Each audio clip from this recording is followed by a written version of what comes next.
the last two wines of the evening are fantastic. And I can hear it's getting a little loud in there. Are you listening? Or are you still having too much fun?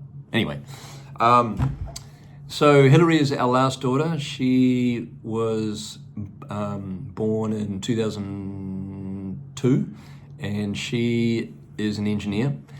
And the vineyard that we chose to work with her on comes from Oakville, and this is the best Oakville value by far. Just scored 93 points in Wine Enthusiast, so outscored all these huge icon Oakville cabs that sell for the hundreds and $500s and $1,000 bottles that you've heard about.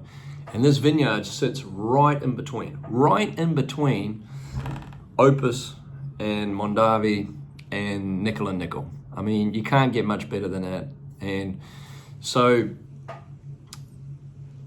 yeah, just the other thing about this wine is that it's organic and dry farm. So the berries are minute. So the concentration of this wine is really full, really intense, and just an incredible value, an incredible wine.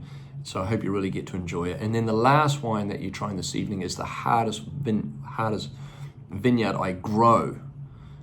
We have another wine as the hardest wine I make, but this is the hardest one I grow. It comes from my own estate vineyard in the Alexander Valley. We call it Lone Tree, named for the Australian tree on the property. I'm a New Zealander.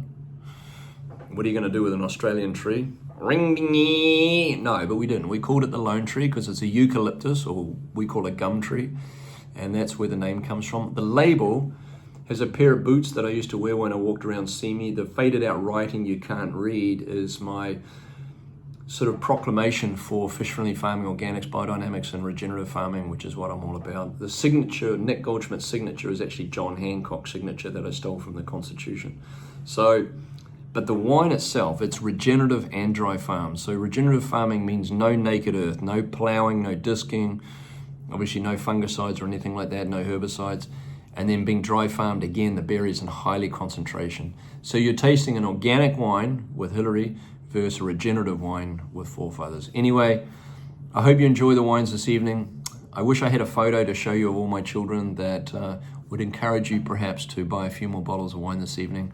But I really want to thank you all for coming to the evening and trying my wines, and hope you have a good round of golf tomorrow after you've had all these wines and great food. So hats off to you and cheers. Sorry I'm not there.